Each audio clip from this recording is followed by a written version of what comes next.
नमस्कार बंधु माने नारी स्त्रीया चरित्र विषय किछि कहबाक जाउछि मु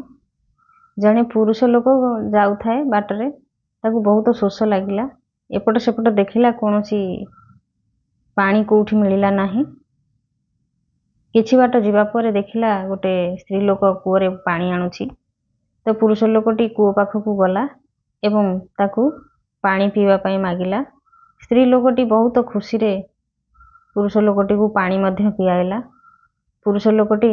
पानी पी सारिबा परे स्त्री लोकटी को पचारिले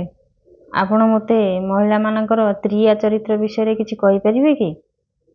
यह कहिबा मात्रे महिला जनक जोर रे पाटी करबाकू लागिले मते बंचाओ तांको स्वर सुनी गाँर लोक माने कूओ पाखकू दौड़ी आसिले तापरे पुरुष पचारिले तुमे एमिति काहेकि करूछ तापरे महिला जनक कहले ग्रामवासी आसंतु एवं तुमको बहुत पिटंतु एवं एते पिटंतु जे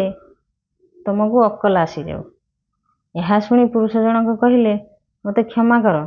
मु भाबिली तुमे जने भल और सम्मान्य महिला बोली तापरे महिला जनक माठियारे सब पानी निज शरीर ऊपर ढाली पकाइले पूरा शरीर को ओदा करदेले यही समय ग्रामवासी मध्य कूओ निकट में पहुँचिले ग्रामवासी महिला को पचारे कौन है महिला जनक कहले मु कूओरे पड़ी जाइथिली एवं यही लोक मते उद्धार करिसेंती जदि यही व्यक्ति एठारे न थांते मु आज मरी जाइथांती ग्रामवासी से व्यक्ति को बहुत प्रशंसा कले एवं तांको कांधरे बसैकी पूरा सम्मान सहित गाँ को लेकिन गले एवं तांको पुरस्कार मध्य देले जेतेबेले ग्रामवासी चली गले कूओ पाखरु महिला जनक पुरुष को पचारुछंती कहउछंती जे एबे बुझी पारिलो नारी त्रिया चरित्र विषय रे